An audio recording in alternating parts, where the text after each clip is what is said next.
Hello friends, welcome to my channel.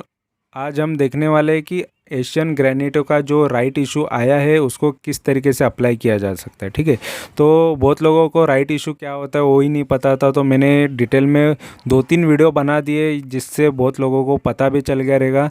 लेकिन यहाँ पर कुछ लोगों को अप्लाई कैसे करना है उनके बारे में जानना है, तो अप्लाई लाइव करके मैं दिखाने वाला हूँ डेमो, क्योंकि ये रिक्वेस्ट पे वीडियो है। नहीं तो मैंने वो फाइनल वीडियो बना दिया था कि इसके बाद लोगों को आ जाएगा सोच के, लेकिन फिर भी किसी को डाउट्स है तो मैं यहाँ पर क्लियर करने वाला हूँ ताकि जिनको डिफ़िकल्टी आ रही है तो उनको इजीली समझ में आ जाए। ठीक है, तो हर एक बैंक का जो प्रोसेस है वो अलग होता है एप्लीकेशन करने का। तो यहाँ पर मैं जिस बैंक का एप्लीकेशन में बताने वाला हूँ वो जो बैंक है उस तरीके से बताऊंगा, और हर किसी का अलग हो सकता है। ठीक है, तो फिलहाल मैं कोशिश करूंगा अच्छे से आपको बताने की। ठीक है, तो पहले यहाँ पर जो आ रही है ये पहले देख लो कि इसका जो राइट इशू है वो जब ओपन हुआ 25 अप्रैल को तो बहुत डाउन आया था। ऑलरेडी 40% तक तो इसने डाउन मारा था। मतलब इसका जो हाई बता रहा था वो 12.30 का बता रहा था, तो बहुत ख़राब ओपन हुआ।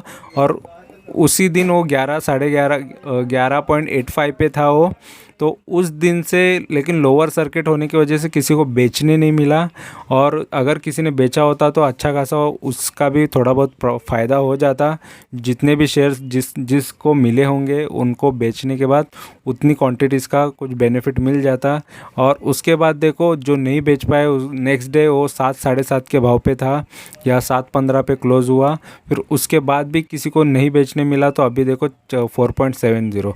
तो मतलब ये गिरते ही जा रहा है। इसके पीछे की वजह क्या है?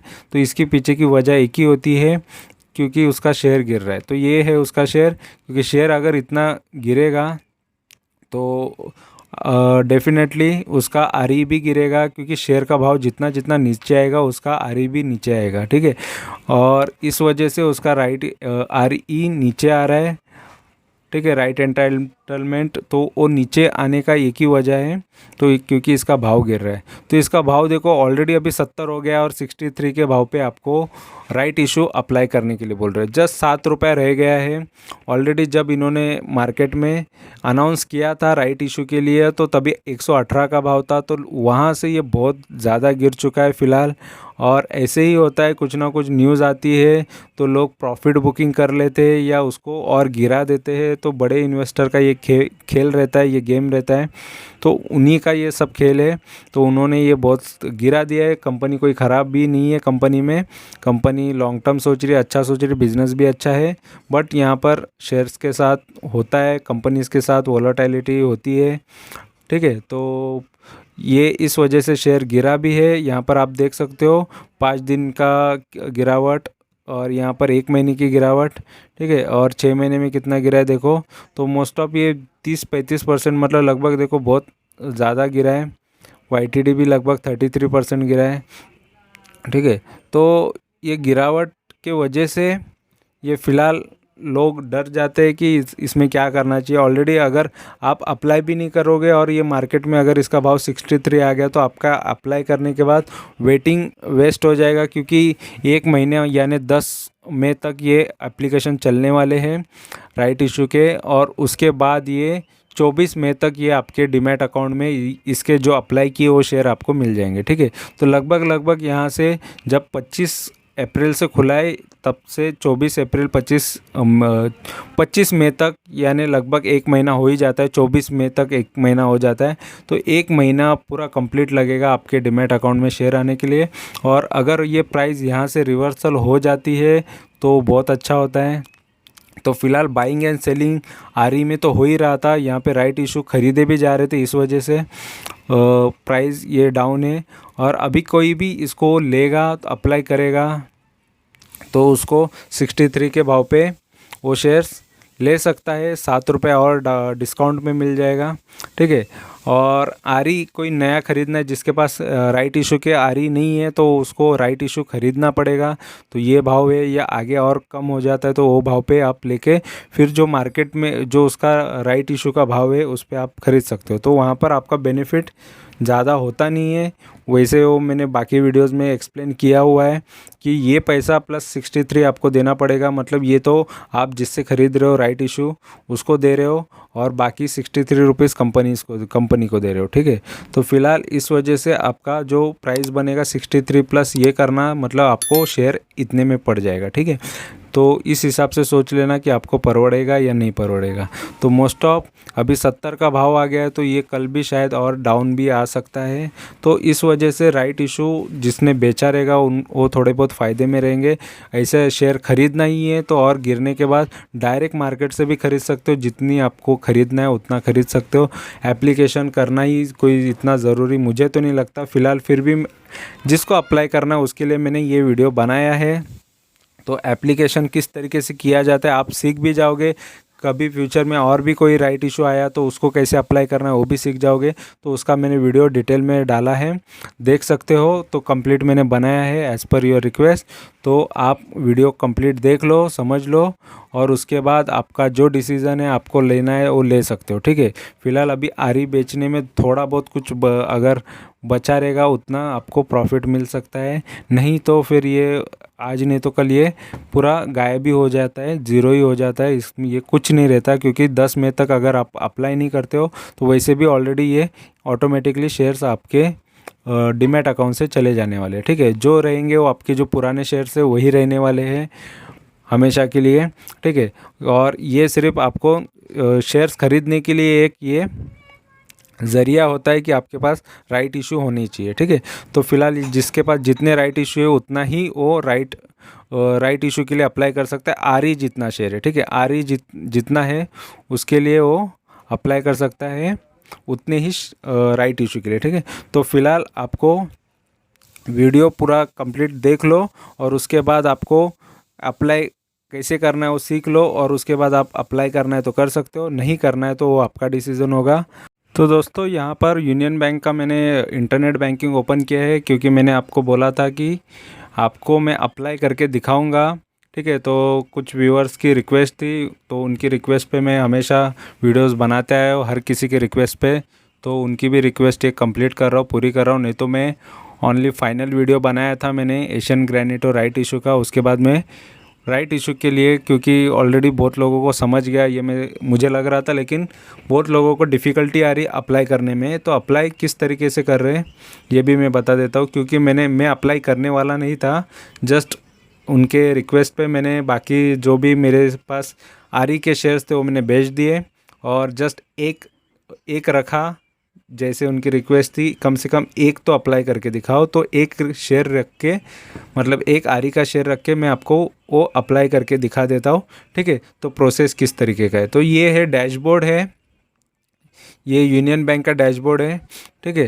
तो यहाँ पर अकाउंट डिटेल है, ट्रांजैक्शन है, ये सारे पर्सनल डिटेल्स हैं, ठीक है। लेकिन यहाँ पर एक एसबा करके आया है, देखो। तो मोस्ट ऑफ बैंकों में अभी आ गया है ये फंक्शन, ठीक है। ये फीचर्स, तो ये फीचर्स हमको यूज़ करना है, आईपीओ के लिए अप्लाई करना है। रजिस्टर भी कर सकते हैं एसबा के लिए, आपका डीमैट अकाउंट, ट्रेडिंग अकाउंट जो भी है, डीमैट अकाउंट मेन होता है। तो डीमैट अकाउंट आपको यहाँ पर रजिस्टर करना है, या आपके पास नहीं है, मैं यूनियन बैंक का बता रहा हूँ, हर किसी का अलग होता है, लेकिन आपके पास डीमैट अकाउंट आपके पास होना चाहिए, आपके हाथ में होना चाहिए, जैसे आपको तुरंत मांगा तो आपको डालने के लिए, ठीक है। तो यहाँ पर देखो कौन से आईपीओ है जिसके लिए हम अप्लाई कर सकते हैं। यहाँ पर ये सारे नाम आए हैं, तो ये आईपीओ में ही, आईपीओ के इसमें ही आपको एशियन ग्रेनिटो का राइट इशू नज़र आएगा, आईपीओ के सेक्शन में ही वो दिखेगा। तो इतने सारे ये हम अप्लाई कर सकते हैं और उसका पैसा कटेगा हमारे बैंक अकाउंट से, ठीक है। तो यहाँ पर देखो एशियन ग्रेनिटो का नाम आया है, तो एशियन ग्रेनिटो ये इसका राइट इशू है, ये हमको पता है, इसलिए ये आईपीओ नहीं है, हमको ये पता है, ठीक है।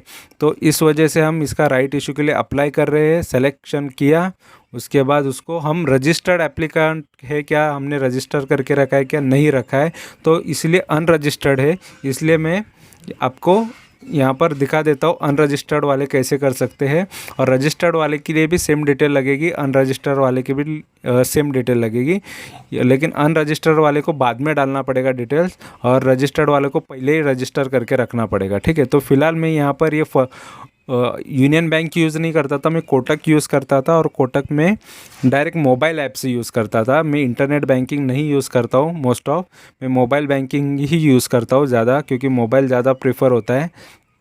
फिर भी यहाँ पर आपके लिए आईपीओ ये राइट इशू अप्लाई करने के लिए मैं इंटरनेट बैंकिंग दिखा रहा हूँ, क्योंकि मोबाइल बैंकिंग में स्क्रीन रिकॉर्ड नहीं होता है, ठीक है। ऐप्स अलाउड नहीं करते बैंक के, तो इसीलिए मैं यहाँ पर आपको यूनियन बैंक के इंटरनेट बैंकिंग से बता रहा हूँ, ठीक है। तो यहाँ पर देखो, मैं अनरजिस्टर्ड एप्लीकेंट पर क्लिक करता हूँ, मैं अनरजिस्टर्ड हूँ, यानी मैंने रजिस्टर्ड नहीं किया है मेरा डीमैट अकाउंट, ठीक है। तो यहाँ पर देखो, एशियन ग्रेनिटो का इन्वेस्टर की कैटेगरी क्या है, तो एक ही इन्वेस्टर की कैटेगरी आएगी कि हमारी इन्वेस्टर की कैटेगरी यानी हम लोग शेयर होल्डर्स है, ठीक है। तो आईपीओ में अलग अलग होते हैं, एचएनआई है या रिटेल है, वो सारी डिटेल डालनी पड़ती है, लेकिन यहाँ पर एक ही आएगा ऑटोमेटिक, शेयर होल्डर्स हमको सेलेक्ट करना है। फिर उसका प्राइस देखो 63 का आएगा, 63 के भाव पे आपको इशू करना होगा, ठीक है।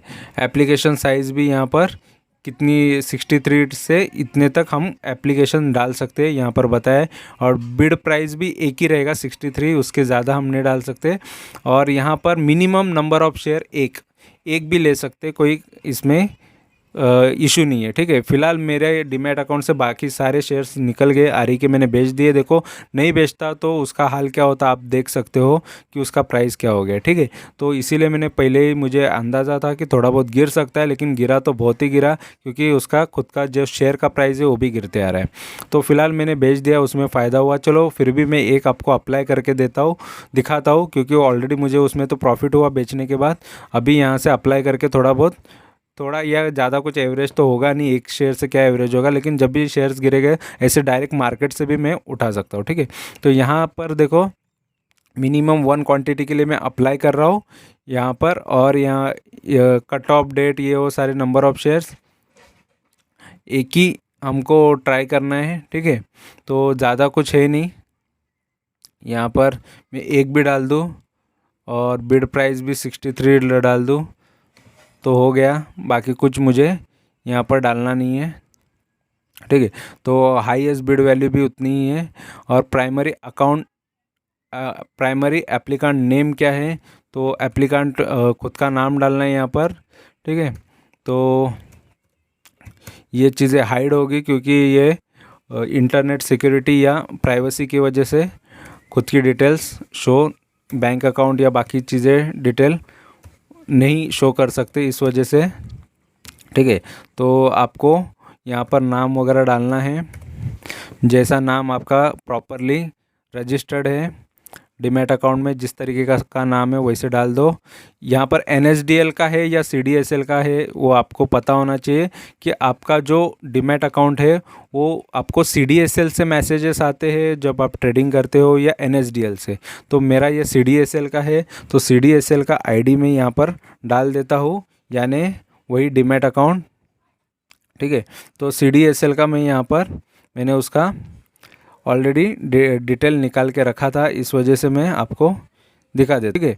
तो यहाँ पर मैं वो डिटेल डाल दूँगा, तो उसकी डिटेल लगभग यहाँ पर, हाँ, तो यहाँ पर मैं डिटेल डाल देता हूँ। जो भी नंबर है उसका, मेरा CDSL पे, तो इस CDSL पे डाल रहा हूँ, CDSL का नंबर डीमैट अकाउंट नंबर है ये, ठीक है। तो प्रॉपरली डालना, कोई मिस्टेक नहीं करना, ठीक है। तो यहाँ पर मैंने गलत जगह डाल दिया, यहाँ पर नीचे डालना है, ठीक है। तो यहाँ पर CDSL में मैं यहाँ पर डाल देता हूँ, क्योंकि नाम की जगह वो कर्सर वहीं पे था, इस वजह से नहीं हुआ। तो यहाँ पर डिटेल डाल देना है, ठीक है, क्योंकि प्रॉपरली देख के डालना है, इसलिए नंबर्स पे प्रॉपर ध्यान है। तो नंबर यहाँ पर प्रॉपर है क्या, एक बार 2 बार चेक कर लो, क्योंकि आपका सही अकाउंट यहाँ पर होना चाहिए जिसमें आपके शेयर्स है वो, ठीक है। आरी के शेयर्स है, तो तभी आपका प्रॉपरली एप्लीकेशन सबमिट होगा। तो यहाँ पर मैंने कंफर्म कर लिया है, तो मैंने डिटेल्स प्रॉपर डाली हुई है। अभी यहाँ पर मेरा पैन नंबर डालना है, तो आपको आपका पैन नंबर डालना है, तो यहाँ पर प्रॉपरली डालना, ठीक है। तो यहाँ पर मैंने पैन नंबर भी प्रॉपरली डाल दिया है, ठीक है। तो यहाँ पर डिटेल डालने के बाद यहाँ पर मैं अभी आपको जो भी आपके बैलेंस अकाउंट है उसमें से वो पैसे कटने वाले हैं। और जॉइंट कोई एप्लीकेंट होता है तो मोस्ट ऑफ जॉइंट एप्लीकेंट नहीं होता है, और ऑप्शनल है ये चीज़, डालो या मत डालो। और बाकी चीज़ें आपको एक्सेप्ट करना है, ये टर्म्स एंड कंडीशन एक्सेप्ट करना है, ठीक है।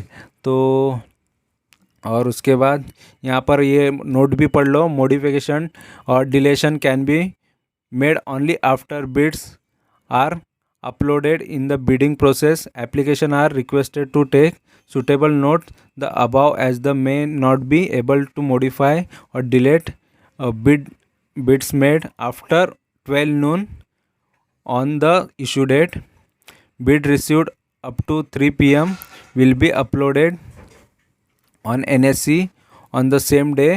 Bid receive after 3 p.m. तो मैं 3 p.m. के बाद में कर रहा हूँ। Will be uploaded on the next working day, तो मेरा ये नेक्स्ट वर्किंग डे पे जाएगा क्योंकि मैं रात को कर रहा हूँ ये, ठीक है। तो invalid data may be lead rejection application, तो वैलिड नहीं रहेगा डेटा अगर प्रॉपरली नहीं डाला रहेगा, मैच नहीं होगा तो रिजेक्शन हो जाएगा। Bank would not be responsible for the same, ठीक है। तो बैंक इसके लिए कोई रिस्पॉन्सिबल नहीं होगी। तो यहाँ पर मैं कंटिन्यू करता हूँ, ठीक है। तो मेरा एप्लीकेशन सेशन यहाँ पर एक्सपायर हुआ है, तो इसको फटाफट ये करना पड़ता है, ठीक है। तो यहाँ पर मैं फिर से एक बार कर देता हूँ। तो दोस्तों सेशन एक्सपायर होने के बाद मैंने दोबारा यहाँ पर डिटेल फटाफट डाल दी, और यहाँ पर डिटेल डालने के बाद अभी मैं यहाँ पर एक्सेप्ट करता हूँ टर्म्स एंड कंडीशन, और यहाँ पर कंटिन्यू कर देता हूँ, ठीक है। तो यहाँ पर कंटिन्यू मैंने किया है। तो यहाँ पर ये सेकेंड पेज आया, स्टेप कन्फर्मेशन, और तुरंत आपको एक OTP भी आ जाएगा जैसे सेकेंड स्टेप पे जाओगे। तो वहाँ पर सारी डिटेल एक बार चेक करना है, ठीक है। तो यहाँ पर नंबर आप कितने के लिए बिड कर रहे हो, कितने क्वांटिटीज़ के लिए, तो उसके बाद यहाँ पर आपका डिटेल आ जाएगा, ठीक है। बैंक अकाउंट डिटेल और डीमैट अकाउंट की डिटेल्स, तो सारी डिटेल आने के बाद यहाँ पर आपको आपका बैंक का ट्रांजैक्शन पासवर्ड, या क्योंकि तभी आपका जो पेमेंट है वो कटेगा, तो यहाँ पर मैं ट्रांजैक्शन पासवर्ड डाल देता हूँ, ठीक है। तो यहाँ पर प्रॉपरली ट्रांजैक्शन पासवर्ड डालना है, फिर नीचे OTP जो तुरंत अभी आया होगा आपको तो वो डाल देना है, ठीक है। और यहाँ पर डालने के बाद यहाँ पर सबमिट कर देना है, ठीक है। तो ये एप्लीकेशन आपका सबमिट हो जाएगा। प्रोसेस सक्सेसफुली, देखो the transaction with the reference ID, यहाँ पर प्रोसेस सक्सेसफुली बता रहा है, और यहाँ पर मतलब मैंने सक्सेसफुली हैज़ बीन कंप्लीटेड इसका मैसेज आता है। तो यहाँ पर मैं आपको वो भी दिखा दूंगा कि किस तरीके का मैसेज आया है, तो वो सारी चीज़ें मैं आपको शो करूँगा। तो ये मेरा एप्लीकेशन सबमिट हो चुका है, ठीक है। तो प्रोसीड सक्सेसफुली हो गया है। यहाँ पर एप्लीकेशन सीरीज़ नंबर और सारी डिटेल यहाँ पर सामने आपके है, ये समरी है, समरी आ गई है। तो मेरा यहाँ पर आपके सामने IPO में राइट इशू किस तरीके से अप्लाई किया जाता है ये मैंने बता दिया। सेम IPO भी होता है, तो बहुत इजी है, कोई डिफ़िकल्ट नहीं है, ठीक है। तो ऐप यूज़ करते हो तो ऐप में भी वो होते हैं, लेकिन मोस्ट ऑफ कुछ चीज़ें ऐप में नहीं अवेलेबल होती है, तो इंटरनेट बैंकिंग पे आपको इजीली मिल जाएगा, ठीक है। तो वीडियो अच्छा लगा है तो ज़रूर चैनल को सब्सक्राइब करो, लाइक करो, दोस्तों के साथ शेयर करो, और इसी तरीके के जेन्युइन इन्फॉर्मेशन पाने के लिए चैनल को सब्सक्राइब करके रखो। Thank you very much for watching my video. Thank you, bye bye.